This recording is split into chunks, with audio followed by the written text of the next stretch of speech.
Hey everyone, welcome back to my channel. So this is going to be kind of a November TBR slash a like what I have on my Kindle type of video. Just letting you know where my reading plans are heading for this coming month. I'm filming this on November 1st, which means it's no surprise to literally anybody that the first book that's going to be on this list that I'm currently reading is A Scorpio Races. I reread this every November 1st. I'm about halfway through it. Still loving it. Every year I'm terrified that it's not going to live up to my expectations, and every year it exceeds them. It just never lets me down. I love this book so much. So I've got that already going. Other things that are on the docket, I've got a list on my phone and I can open up my Kindle and see where we are. The other book that I am currently reading, because it released yesterday on Halloween, is Vault by Tate James. This is the Madison Kate novella that she spontaneously released, and I am ridiculously excited over it because I obsessively read the Madison Kate series and then I obsessively read the Hades series like a month ago, and this one actually takes place during the Hades series. Like, you have to have finished both series to read it because it takes place during like the events in between books 3 and 4 of the Hades series.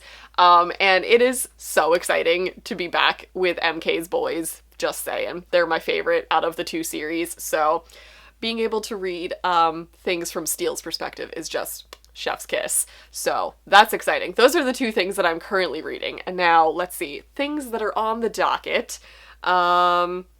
J.T. Gessinger's newest book in the Queens of Monsters series is coming out this month. It is called Savage Hearts. I am anxiously awaiting it. I honestly might reread Ruthless Creatures and Carnal Urges in preparation for it because those two books are some of my favorite books that I have ever read in the romance genre, in the, I guess it would be dark romance genre.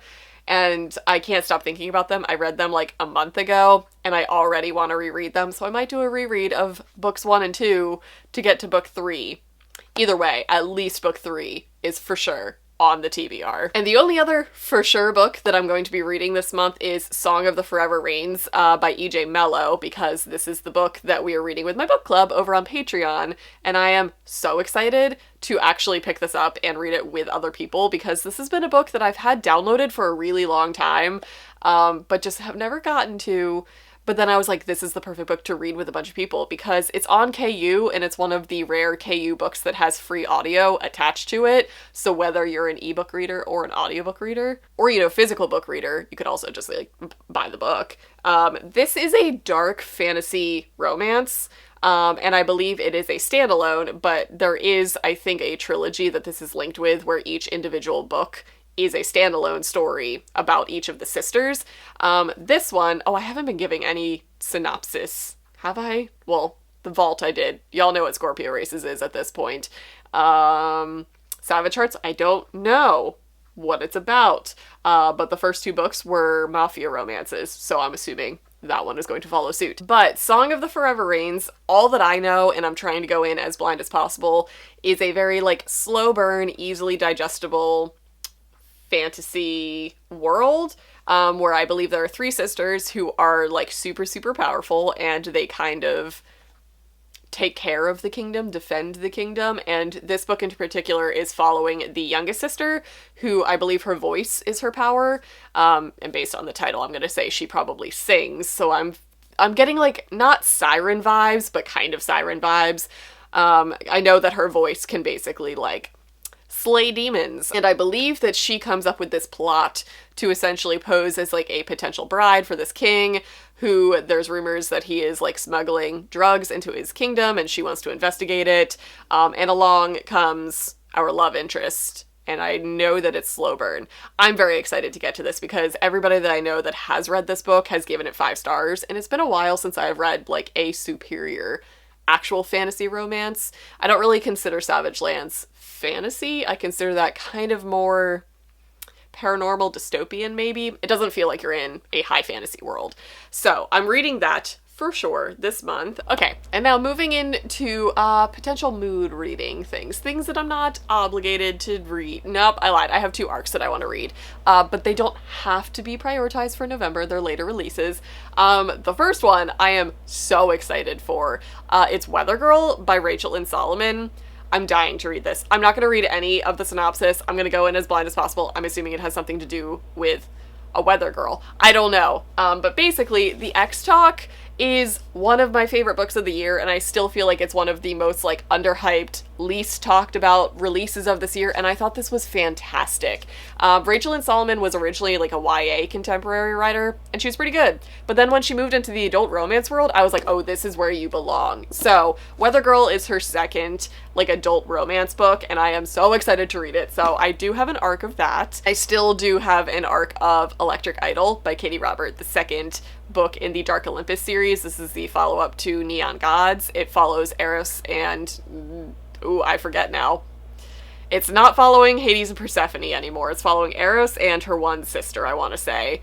And I'm excited for it. So those are the two arcs that I would like to prioritize this month. Let's see, what else do I have? I still technically have Hooked by Emily Mcintyre. I originally downloaded this for October. I don't know if I would consider it a spooky romance, but it's a dark romance. And I believe it's kind of like a villain, Peter Pan, obviously. Not retelling, but inspired by a dark romance, and I've heard nothing but amazing things about it, so I still have that left over. And the only other spooky book left over that I'm technically, like, working on, I've only read a few chapters, it's my go-to book that I, like, read a chapter or two before I fall asleep at night, is Haunting Adeline by H.D. Carlton. This is a book that, it's still spooky vibes, I'm still a little bit in spooky mode, and I'm gonna start my transition probably into, like, dark academia for a little bit before I get to holidays, so anything on the shelf. I would probably like to read Black Chalk this month, maybe? November is very much like a dark academia month for me because it's starting to get, like, gray, it's dark out early, it's usually pretty rainy here, but we're still in fall mode, so to me that just screams dark academia, so I'll probably randomly pick those up. And the only other books that I'm probably going to use as my transition through the month into holiday stuff is the Stay a Spell series by Juliet Cross. So I read book 1, which is Wolf Gone Wild, at the very end of October. That was my Halloween book. I read that yesterday. And that was more of like a werewolf romance, but it follows, I believe the series follows all three of the sisters who are all witches in this town. And that one was a story of one of the sisters with her romance with a werewolf who was cursed, and it was fantastic. Like, it felt very much like a cute, fluffy, small town rom-com type of book, but it got spicy and it got really good. Like, I feel like it was a really good blend of, like, kind of fluff, but really good paranormal romance. So I have the rest of that series lined up for this month. I will probably prioritize those more towards the end of the month, just because books 2 and 3 follow her other sisters, and I believe the one follows her sister and a vampire, and I think the other one is her sister and the werewolf's cousin, who I'm assuming is also a werewolf, or at least a shifter of some sort. But there is a novella that is like book 3.5 of the series that's called Walking in Witchy Wonderland, which is a holiday novella of the world, which I feel like is going to be a really good transition into all of my holiday romances, because I've been stockpiling. I have many. I'm very excited. I need to start prioritizing them. I will probably do an entire separate TBR video, probably like late November, of holiday romances that I've got, because I'm feeling the urge. I'm feeling festive already, but I'm gonna resist the urge to keep reading. Okay, let's see. What else do I have written down as stuff that I'm in the mood for recently?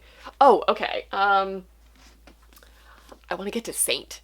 I really want to read this month. This came out last month, a month ago, September, October, one of those. And I am dying to read this, so I'm very excited. It's thick. It's definitely longer than Priest and Sinner, so I'm very excited to get to this finally. I'm running low on Sierra Simone books. It's a shame. It is a damn shame. Let's see what else. Oh, I was just randomly browsing KU yesterday to try and find stuff that I was in the mood for. But I downloaded No Ordinary Gentleman by Donna Allum. It sounds good. It's got really good ratings, and it's a book that I've never heard of. I was on a mission to find something that I've never seen anybody talking about, and I want to be the one to talk about it. So I've been randomly downloading just miscellaneous books that I don't really see mentioned on Bookstagram or Book Talk or whatever. This one is pretty lengthy, and I believe it's like it's contemporary, but it's like a Scottish duke, and I think it's like Grump and Sunshine, and it takes place in Scotland, and I'm getting like rich vibes. I'm almost in the mood for billionaire romances, but I feel like I have yet to like take the plunge back into that. I was in that pretty deep a long time ago, and got billionaired out. So this is my step back into it. So if you have any recommendations for billionaire romances that are legitimately really good, let me know, because that's a thing that I'm kind of in the mood for. This is like my stepping stone to it. And I'm also in the mood for paranormal romance, which I feel like it's been a while for that as well. So if you have any really good shifter romances or good old vampire romances, leave those down in the comments as well. It's been a while since I've been feeling PNR, so I'm gonna stick in that for a little bit before I dip back into small town and dark romance, because those are my go-to genres all the time. I'm trying to branch out into the different branches. That was redundant. But okay, I've been rambling a lot. Those just happen to be the books that are top of the TBR in my mind for right now. I hope you guys enjoyed this video. Let me know what you plan on reading in November down in the comments below. What are the things YouTubers say? Subscribe, like the video. Is that a thing that people do? Feel free to subscribe to see if I actually read any of these things. Was that YouTubery? I feel like that was YouTubery. Okay, I'm gonna go. Hope you guys enjoyed, and I'll see you guys in my next video.